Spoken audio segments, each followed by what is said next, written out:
అద్భుతమైన విజయం సాధించినందుకు మీ అందరికీ హృదయపూర్వక ధన్యవాదాలు అండ్ కంగ్రాచులేషన్స్. రియల్లీ అంటే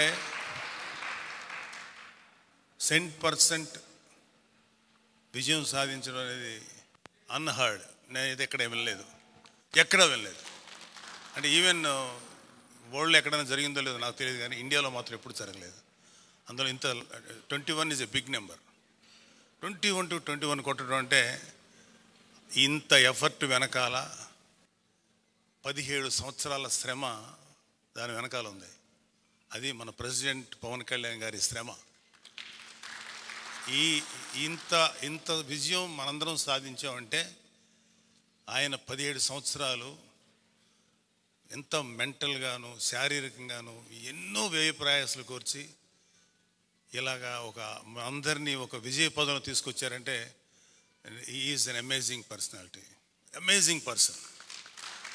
అంటే మీరందరూ ఎలాగా మీ నియోజకవర్గాల్లో పనిచేశారో మా అందరికీ అదృష్టం, మాకు మా ఫ్రెండ్స్ చాలామందికి అదృష్టం ఏంటంటే మా ప్రెసిడెంట్ గారి నియోజకవర్గంలో పనిచేసే అదృష్టం మాకు దొరికింది.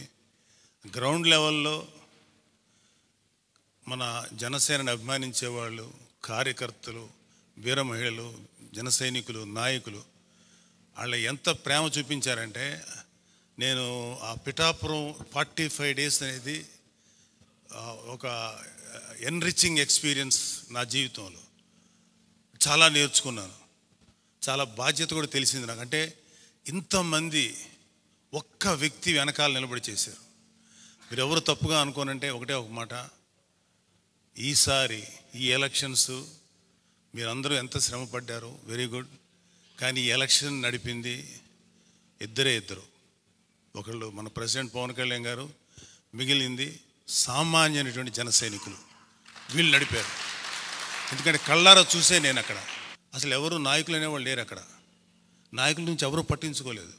ప్రతి వాళ్ళు ఎర్ర కండువా వేసుకోవటం చాలా అద్భుతంగా, అంటే ఎంత ప్రేమగా ఆహ్వానించేవాళ్ళు అంటే ఆఖరికి 11 years కిడ్ వాలంటీరింగ్ చేసి అందరికీ మజ్జిగ పంచుతున్నాడు. మా స్నేహితుడు అజయ్ గారు వెళ్ళి సార్ తాగండి సార్ మజ్జిగ చల్లగా ఉంటుంది. సరే తాగిన తర్వాత ఊరికి అడిగాడు, బాబు ఎవరికేమంటావు ఓటు అని. గ్లాస్కి ఏంటి సార్, గ్లాస్కి ఏంటి. 11 సంవత్సరాల కుర్రాడు వాడు. రేపు పొద్దున్న పెద్ద అయితే 29లో వాడు ఓటర్ అవుతాడు, అంటే ఒక యువకుడు అవుతాడు.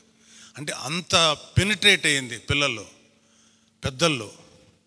అంటే ఆయన్ని అఫ్కోర్స్ మన ప్రెసిడెంట్ గారికి మేము ఇంత చేయాలి అని మాకు ఆలోచించే లోపుగా దానికి 100 రెట్లు ఆయన వెనకాల ప్లాన్ ఉంటుంది బ్రెయిన్లో. అందుకని మేమేం చెప్పం ఇంత చేయాలని. ఎంతో నమ్మకం పెట్టుకున్నారు మన మీద.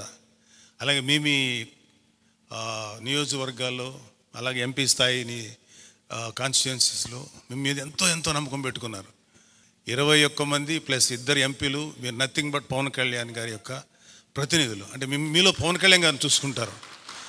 సో మీలో అంటే ఇంతకు ముందు జరిగిపోయిన ప్రభుత్వం మీద మనం విమర్శించాల్సిన అవసరం లేదు. అందుకనే కాబట్టి మనల్ని ఎన్నుకున్నారు. కాబట్టి మీరు ఒక బాధ్యతాయుతంగా అద్భుతమైన సర్వీస్ చేస్తే ఇవాళ మీ 21 మంది ప్లస్ 2 ఎంపీలు ఈ పార్టీని రేపొద్దున్న 29లో అంటే దాదాపు అన్ని సీట్స్లోనూ పోటీ చేయగలిగే సత్తా తీసుకురావడానికి మీ మీద బాధ్యత ఉంది. ప్రెసిడెంట్ గారు చెప్పింది ఏంటంటే, ఒకసారి ఆయన నేను చేశానన్న తర్వాత మాకు కొన్ని బాధ్యతలు అప్పగించినప్పుడు మేమే ఒక్కరోజు కూడా ప్రెసిడెంట్ గారు డిస్టర్బ్ చేయాలి. కారణం ఏంటంటే ఇంత చేసిన తర్వాత కూడా సార్ ఇక్కడ ఈ ప్రాబ్లం ఉందండి అని చెప్పడం అంత పనికి మాత్రం లేదు. మేము ఎప్పుడు అని ఒక మాట చెప్పాలా, మేము చేసుకుంటూ వెళ్ళాం. మాకు అందరూ బ్రహ్మాండంగా సహకరించారు. పిఠాపురం అనేది ఒక్కటే చెప్పట్లేదు, పిఠాపురం లాంటి ఎక్స్పీరియన్స్ ప్రతి వాళ్ళకి ఉంటుంది. నేను ఏం చెప్పినా మీ అందరికీ అది అర్థమవుతుంది. మీ ఊర్లో కూడా అలాగే జరిగి ఉంటుందని. థ్యాంక్ యూ అండి. మీ అందరూ అద్భుతమైనటువంటి శ్రమ చేశారు, కష్టపడ్డారు. అండ్ మనందరికీ ఒక బ్యాక్ బోను, మనందరి వెనకాల ఒక శక్తి మన president Pawan Kalyan garu. Hats off to our president and Janasena కార్యకర్తలు. Thank you.